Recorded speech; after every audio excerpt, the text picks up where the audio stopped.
Parks Capital, where education plus investing equals success. Hi everyone, I am your portfolio manager Rajiv Dixit, and welcome to the market outlook for the fourth quarter of 2023. Considering the recent market volatility, I want to structure this outlook a bit differently from my previous outlooks. Today, I want to start out by discussing with you two completely different financial markets. To keep the discussion simple and without any preconceived biases, I plan to keep the names of these markets secret till the end of this section. So bear with me for a few minutes. I promise it will be well worth your time. So let's start with market A. This market has been on a multi-year run-up, a resilient long-term trend that has provided consistent positive returns to a long-term investor. But if you look a bit closer at this chart, you will find that in the past couple of years, it hasn't really gone anywhere. In fact, an even closer look tells you that if you invested in this market during the lows of September 2021, you are pretty much at the same level as you started. In other words, the 2-year return for this market is approximately 0% in an environment where inflation has had a round trip to almost 9% and back, with current inflation levels at 3%. But my primary concern with this market isn't so much that we didn't really get much of a return in the past 2 years. My concern is that we haven't lost much in this market in the past 2 years. That's a strange concern to have, right? We didn't lose much.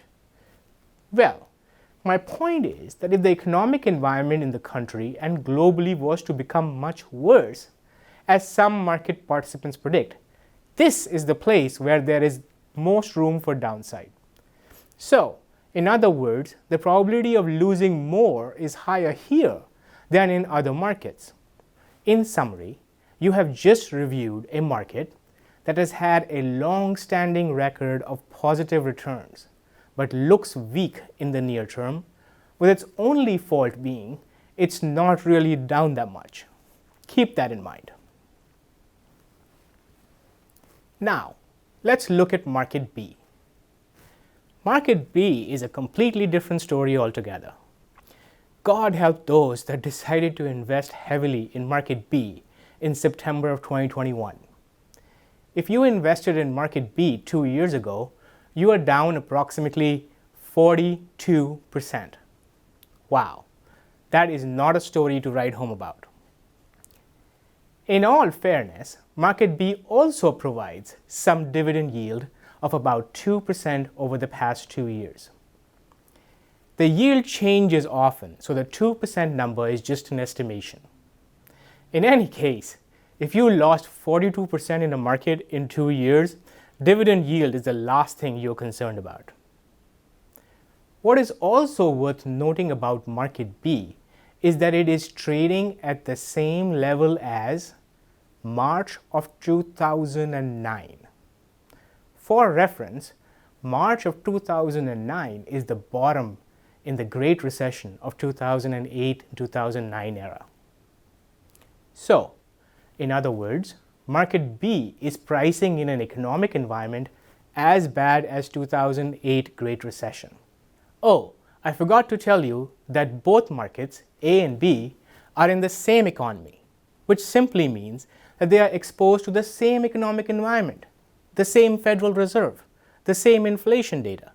Yet, one is pricing an economy similar to September of 21, while the other is pricing in the bottom of the Great Recession. You must be asking yourself, how can this be? How is it possible that two efficiently run markets, major markets I might add, can be so different in their valuation of the same economic environment? No one can say with certainty why this is happening, or for that matter, can be certain which market is more correct in its valuation of the economic conditions.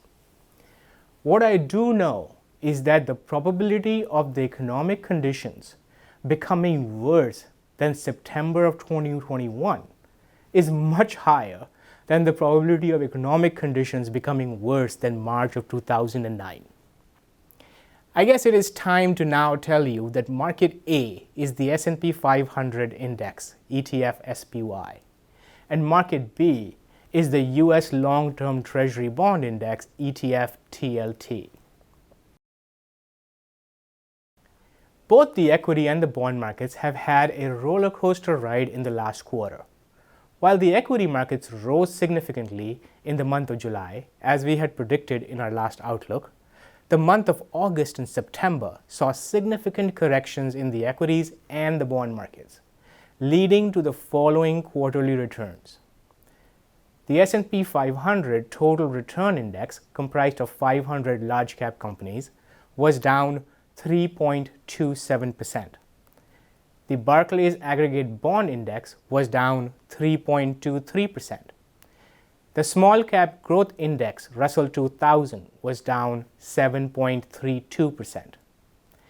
Being down 3% might not seem that dramatic, given the S&P 500 is still up for the year. But what concerns me is that in the third week of September, many technical signs emerged pointing to possibility of much further weakness in the overall equity markets. One of those signs is the breakdown in the weekly chart of the small cap stock index. In this weekly chart, you can clearly see that the weekly uptrend that started in mid-March of this year broke down significantly in the third week of September. The monthly chart of the same index has also reversed its uptrend and is now aggressively moving down to retest the support line we drew back in January of 2022, signaling the possibility of further weakness. Another key barometer of risk is the volatility index of the equity market.